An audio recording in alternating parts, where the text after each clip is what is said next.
Everyone, good morning. কেমন আছেন সবাই? আশা করছি সবাই খুব ভালো আছেন, সুস্থ আছেন, আর আমরাও বেশ ভালো আছি। আমার আজকের আরও একটি নতুন ব্লগে আপনাদের সবাইকেই স্বাগত জানাই। আজ সোমবার আর এখন দুপুর 1টা মতো বাজে, আর এখন থেকেই আমি আমার আজকের ব্লগটি শুরু করছি। আশা করছি আমার আজকের ব্লগটি আপনাদের ভালো লাগবে। আর হ্যাঁ বন্ধুরা, ব্লগটি স্কিপ না করে সম্পূর্ণ দেখার অনুরোধ রইল আপনাদের কাছে। যেহেতু গুরু বাবা রয়েছেন, তো গুরু বাবাই আর কি আজকের পুজোটা দিয়ে দিয়েছেন। মা আর কি ঠাকুর ঘরটা মুছে দিয়েছিল আর গুরু বাবা পুজোটা দিয়ে দিয়েছে। তো সে কারণে আমার আজকে আর পুজো দেওয়া হয়নি। আর এই যে দুপুরবেলাতে স্নান করে এলাম, তারপরে ঠাকুরকে একটু ধূপ দেখিয়ে নিলাম, আর তারপরে জপ করে নিচ্ছি।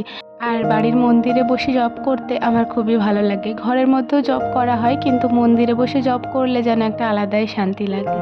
আর এই যে জব করে নিলাম, তারপর ঠাকুর প্রণাম করে নিলাম, আর হাত ঘন্টাটা একটু বাজিয়ে নিয়েছি।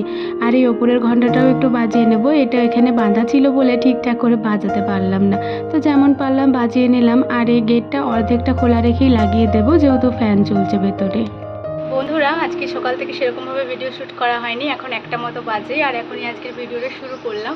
তো জব টপ করলাম, আর এরপর রান্নাবান্না মা তো করে দিয়ে গেছে। মা আজকে আমাকে ডক্টর দেখাতে গেছে, আমার শ্বশুরমশাইও গেছেন। তো আমার বাবা তো যেহেতু বাড়িতে নেই, সেই জন্য শ্বশুরমশাই গেছে। তো মা শ্বশুরমশাই গেছে, অ্যাম্বুলেন্সের ড্রাইভার। তো 3জন মিলেই গেছে আমাকে নিয়ে। আর ওরা কখন আসবে তার ঠিক নেই, হয়তো 3টে-4টে মতো বাজতে পারে। তো বাবা রয়েছে, মানে গুরু বাবা রয়েছে, আর আমার দাদু এসেছেন, মানে আমার বাবার বাড়ির দাদু, আমার বাবার বাবা। তো ওই দাদু এসেছেন, তো ওনাদেরকে এবার খাবার দাবারটা দিয়ে দিই, আর তারপরে আমরাও খেয়ে নেব। আর মা সকালবেলা রান্না করে দিয়ে পরে গেছে সকাল সকাল উঠে। আর আজকে সকালে ওই খাবারটা আমি করেছিলাম, যেহেতু মা রান্না বান্না করছিল। তো ওইগুলো আমি না করলে পরে আমার মায়ের অনেকটাই দেরি হয়ে যেত, তো সেজন্য সেগুলো করে দিলাম। আর তারপরে মা মুড়ি খেয়ে গেছে। পছন্দের জন্য করে খাবার নিয়ে গেছে, যেহেতু পছন্দ আবার খিদে লেগে গেলে মাথা ঘুরে যেতে পারে, তো সেজন্য নিয়ে গেছে। মা আর এসে পরেই খাবে। তো চলুন ঘরকে যাই আর খাওয়াটা সেরে নিই, আর বাবাদেরকেও খেতে দিয়ে দিই, অনেকটাই দেরি হয়ে গেছে। এখন মনে হয় 1টাই বাজে, আমি টাইম দেখিনি, আন্দাজেই বললাম। তো খাবারটা দিয়ে দিই ওদেরকে, তারপরে আবার আমরা খেয়ে নেব।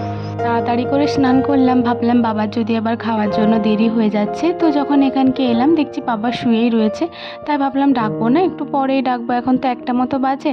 আর জামা কাপড় যেটা ভিজিয়েছি, মানে যে নাইটিটা পরেছিলাম আর কি, ওই নাইটিটা একটু মেলে দিই। আগের দিনে এতটাই গরম করছিল জানেন, রাতেরবেলা আবার স্নান করেছি, আর ওই বাসি নাইটিটা আবার মেলেছিলাম, কারণ প্রচণ্ড গরমে ওই নাইটিটা ভিজে গেছিলো। আর আলাদা একটা নাইটি পরেছিলাম। তারপরে এই যে আজকে স্নান করে নিলাম, আর এই নাইটিটা পরলাম। আর তারপরে ওই বাড়ি থেকে থালাগুলো নিয়ে এলাম। এখন ওই 1:30 মতো বাজে। গুরু বাবা নিজেই বললো যে অনু হয়েছে তোর। আমি ভাবছি বাবা ঘুমাচ্ছে, তো বাবা আবার বললাম হ্যাঁ বাবা, আমার তো এই তো স্নান হয়ে গেছে, তুমি উঠে পড়ে বসো, আমি খাবারটা দিয়ে দিচ্ছি। আর মামিমা ওদিকে শুয়ে আছে, বনুকে ঘুম পাড়াচ্ছেন। তো আমি খাবারটা দিয়ে দিচ্ছি বাবাকে, আর দাদুকে দিয়ে দেবো, আমরা একটু পরেই খাবো। আর আজকে দুপুরে মা রান্না করেছিল শাক ভাজা, মানে কলমি শাক ভাজা, আর কুমড়োর তরকারি, আর হাঁসের মাংস রান্না করেছিল।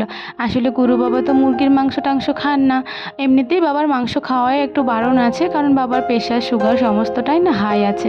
তো সেজন্যই আর কি ওগুলো খাওয়াটা বারণ। তো তবুও একটু আধটু আর কি, শুধু ভাত তো আর দেওয়া যায় না, তো সে কারণে এবারে হাঁসের মাংস হয়েছে। হাঁসের মাংস না আমার একদমই পছন্দ নয় জানেন, হয়তো অনেকেরই ভালো লাগে, যেমন আমাদের বাড়ির লোকেরই কয়েকজন ভালো লাগে, কিন্তু আমার আর আমার মায়ের ভালো লাগে না। তো এই যে বাবাদেরকে দিয়ে দিলাম খাবারটা, আর তারপরে ভাইকে বললাম যে তুই একটু জল নুনটা দিয়ে দে, আমি ওধার থেকে মাংসটা সাজিয়ে নিয়ে আসি। আসলে মাংসটা না ওই রান্নাঘরেতেই রাখা আছে, এখনও পর্যন্ত এখানে আনা হয়নি। তো সে কারণে এই যে 2 বাটি সাজিয়ে নিয়ে চলে এলাম, আর তারপরে একটা বাটি করে আর একটু ঝোল মাংস নিয়ে এলাম, যদি আবার কেউ নেয় তার জন্য। এই মুহূর্তে অনেকটাই সময় পার করে ফেলেছি, এখন বিকাল হয়ে গেছে, মানে 5:30 মতো বাজে। আর গুরু বাবা এই যে বাড়ি যাবেন, আর আমার শ্বশুরমশাই একটু আগেই বাড়ি গেলেন। যেহেতু বাবা সাইকেলে করে যাবে, তো আবার এতটা রাস্তা, তো সেই জন্য বাবা একটু আগেই বেরিয়ে গেল। আসলে কি বলুন তো, আরও আগে বেরিয়ে যেত, কিন্তু এতটাই পরিমাণে রোদ, এই রোদের মধ্যে একদমই বেরোনো যাচ্ছে না। তাই বাবাকে বললাম বাবা একটু দেরি করেই যাবেন। তো এই যে বাবাও একটু আগে বেরোলো, আর তারপরে এই যে গুরু বাবা বেরিয়ে যাচ্ছে। গুরু বাবা প্রথমে আমাদের গ্রামের বাড়ির দিকে যাবে, তারপরে বাড়ি যাবে। যাবে। আর এই যে বুনু বুড়ো বাবাকে টাটা দিচ্ছিল, তো বাবাও আবার টাটা দিয়ে চলে গেল। আর আজকে ঘরটা একদম ফাঁকা ফাঁকা লাগছিল জানেন। তো বাবা ওদিকে চলে গেল, তারপরে আমরাও ঘরের মধ্যে চলে এলাম। আর ঘরের মধ্যে এলাম যখন মা বলছে যে অনু কালকের একটু দই আছে খেয়ে নেগা। আমি ভাবলাম টক দই, তো বলছে না কালকে যে মিষ্টি দইটা আনা হয়েছিল ওই দইটাই রয়েছে, তুই খেয়ে নেগা। তো ফ্রিজ খুলে আমি আবার খুঁজতে লেগে গেছি যে কোথায় রয়েছে রে বাবা। তো এই যে এখানে ছিল, তো দইটা যেহেতু কেটে নেওয়া হয়েছিল আগের দিনে, তো সেজন্যই না গো দইটা জল সরে গেছে। আসলে দই জিনিসই একটু কেটে নিলেই জল সরে যায়, আর এটাও সেই হয়েছে যেহেতু এগুলো পাতা দই, তো সেজন্যই এটা বের করে নিলাম। দেখি গা যতটা পারবো খাবো, নয়তো আর ফেলে দেবো, আর খাবো না, কারণ এটা ফালতু ফালতু থাকলে ওটা নষ্টই হয়ে যাবে। তো এই যে বাইরে নিয়ে চলে এলাম আর ভাইকে একটু করে খাইয়ে দিচ্ছি। ভাই বলছে আমার টক লাগছে, তো বুনুকে দিচ্ছি। বুনুর তো বেশ পছন্দ হয়েছে, ওকে তো মানে যতবার ডাকছিলাম ও বলছে আমি খাবো। তো এখানে ভাই বুনু আর আমি মিলেই খেয়ে নিয়েছিলাম। মাকে বললাম যে মা তুমি খাবে কি, মা বলছে না না আমি খাবো না, তুই যতটা পারছিস খেয়ে নে, তারপর ওটা নামিয়ে দে। তো এই যে আমি খেয়ে নিচ্ছি একটু একটু করে। আসলে একটু একটু টক লাগছে, তবে খেতেও খারাপ লাগেনি। আর দুপুরবেলা না আমার সেরকম ভাত খাওয়া হয়নি, মানে অল্প কটা ভাত ভাইয়ের সাথেই খেয়েছিলাম। আসলে ওই হাঁস মাংস আমার একদমই পছন্দ নয়, বললামই তো। তবু এক পিস খেয়েছিলাম জানেন, তো খাওয়ার পর থেকে একদম ভালো লাগছিল না। তো সে কারণেই আর কি ওই কোনো রকমে খেয়েছিলাম। আর তারপরে খিদেও লেগে গেছিলো, তো মাকে বললাম মা একটু পরে তুমি আমাকে মুড়ি মেখে দেবে। মা বলছে ঠিক আছে নে তুই এগুলো করে নে, তারপরে মুড়ি মেখে দেবো। আর মা ওদিকে বাসন টাসন সমস্তটাই ধুচ্ছিল, যেহেতু বড় হাঁড়িতে রান্না হয়েছিল, বড় হাঁড়ি কড়াইয়ে, তো সেজন্য ওগুলো তো ধোয়া আছে। তো ঘরের মধ্যে এলাম, তারপরে এই যে জানালাগুলো খুলে দিলাম। এই ঘরটা যে এত পরিমাণ গরম হয়েছে কি বলবো আপনাদের। তো একটাই যেহেতু জানালা আবার, তো খুলে দিলাম। আর তারপরে বিছানাটা ছেড়ে দিলাম। আসলে রুমটা এতটাই ছোট, আবার যদি দুটো জানালা রাখা হয় তাহলে তো মানে রুমটারই আর কিছু থাকবে না। তো সেই জন্য একটা করেই জানালা রাখা আছে, যেহেতু রুমগুলো আমাদের একটু একটু ছোট ছোট। তো বিছানাটা ভালো করে ঝেড়ে নিলাম, তারপরে একটু গুছিয়ে রেখে দিলাম। আর এই ভাইয়ের জামাগুলো তো গোছানোই আছে, কিন্তু ওই যে ও টেনে টেনে নিয়েছে, তো কেমনভাবে এলোমেলো করে দিয়েছে।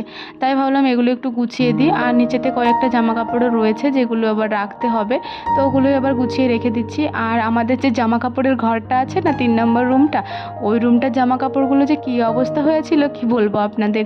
তো ওগুলো সমস্তটাই গুছিয়ে রেখে এলাম, তারপরে এই রুমটাতে এলাম। আর সত্যি বলতে জামা কাপড় গোছাতে গোছাতেই আমার মাথা খারাপ হয়ে যায় এখানকে এলে। এত এত জামা কাপড়, আর কেউ গুছিয়ে রাখবে না, সবাই ওই নামিয়ে রেখে দেবে। আর এদিকে দেখুন এই পেচিটা কি করছে, মানে ও আমাকে মানে একটা কাজ করতে দেবে না জানেন, এত বিরক্ত করে। দেখুন বলছি যে তোর বাবাকে একটু চলা যা, তোর বাবাকে ধরে ধরে হাঁটা, তো ও শুধু আমাকেই বিরক্ত করবে, কিছুতেই এটা পাত্তা দিচ্ছে না। এবার ধরুন সন্ধ্যের থেকে তো এখানেই সবাই বসে থাকবে, আর পশনমা যেহেতু বাইরেটাতে একটু বসবে, তো সেজন্য একটু কাঁথা আরে পেতে দিচ্ছি, কারণ শুধুতে আবার বসতে পারবে না। আর দেখতেই পাচ্ছেন পশনমা অনেকটা রিকভার করে গেছে, মানে এখন আর পশনমার খুব একটা অসুবিধা হয় না, আর একটু একটু হাঁটতেও পারছে, মানে হাঁটাচলা করতে বলেছে এই ওয়াকারটা দিয়ে। তো ওই আস্তে আস্তে নিজে নিজেই হাঁটছে। তো এখনও প্রায় 1 মাস মতো সময় লাগবে, তারপরে হয়তো ঠিকঠাকভাবে চলাফেরা করতে পারবে। তো কোনো রকমে বিছানাটা পেতে দিয়ে এলাম। আর ওই পেঁচিটা তো আমাকে প্রচণ্ড জ্বালাচ্ছিল। আর দেখতেই পেলেন বিছানা পাতার সাথে সাথে ওইদিকে হামাগুড়ি দিতে লেগে গেছে। আর তারপরে ঘরের মধ্যে এলাম, এখানে দেখুন চায়ের কৌটোগুলো সব, মানে চা চিনির কৌটোগুলো সব এলোমেলো হয়ে আছে। তো সমস্তটা একটু গুছিয়ে দিলাম, তারপরে সুন্দর করে এখানটা ঝাড় দিয়ে নেব, মানে পুরো বাড়িটাই এবারে ভালো করে ঝাড় দিয়ে নেব। বন্ধুরা আজকের ভিডিওটা সেরকমভাবে শ্যুট করতে পারলাম না, আসলে কালকে না প্রচণ্ড ক্লান্তি হয়ে গেছিলো জানেন। আর তারপরে আবার ভিডিওটা এডিট করাই বাকি ছিল, আজকে আবার করলাম, তো একদমই না ভালো লাগছিলো না। আজকে মনে হচ্ছিলো রেস্ট নিয়ে নিই, কিন্তু রেস্ট নিলে তো আমারই ক্ষতি, তাই না? যতটুকু এগিয়েছি ততটুকুই পিছিয়ে যাব, তো সে কারণেই কোনো রকমে একটা ভিডিও শ্যুট করে আপনাদেরকে দিলাম। আমার আজকের ভিডিওটি এতদূর পর্যন্ত যারা যারা দেখলেন তাদেরকে আমার অসংখ্য ধন্যবাদ আর অনেক অনেক ভালোবাসা। আপনি বা আপনারা যদি আমার এই ভিডিওটি এতদূর পর্যন্ত দেখে থাকেন তাহলে অবশ্যই একটি লাইক করে দেবেন এবং কমেন্ট করে জানাতে ভুলবেন না ভিডিওটি আপনাদের কেমন লাগলো। আর এই যে দেখতেই পাচ্ছেন সবাই এই উঠানটাতেই বসে পড়েছে, এখন রাত্রি 11টা অবধি এখানেই সবাই বসে থাকবে। তো ভাই বোনু পশনমা সবাই বসে পড়েছে, আর মা ওদিকে পশনমার জন্য একটু ফলের রস বের করে দিচ্ছে। আর এই মুহূর্তে আমার প্রচণ্ড গরম করছিল, তাই ভাইকে বলছিলাম ভাই কুয়া থেকে একটু জল তুলে দে। আসলে ট্যাঙ্কের জলটা এতটাই গরম হয়ে গেছে যে ওটা হাতে পায়েই নেওয়া যাচ্ছে না, আর গায়ে কী করে নেব।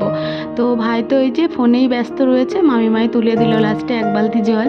আর তারপরে বাথরুমে নিয়ে গিয়ে পরে স্নান করে নিয়েছিলাম। প্রচণ্ড গরম করছিল জানেন, মানে এই গরমের মধ্যে যেন স্নান না করলে আমি আর একটা সেকেন্ডও থাকতে পারতাম না। তো এই যে ঝাড় দেওয়া মোটামুটি কমপ্লিট। উঠানে যেহেতু এরা সবাই বসে রয়েছে আর উঠানটা পরিষ্কারই আছে, তো সে কারণে এখানটাতেই জড়ো করে ডাস্টবিনের মধ্যে কুড়িয়ে দিলাম।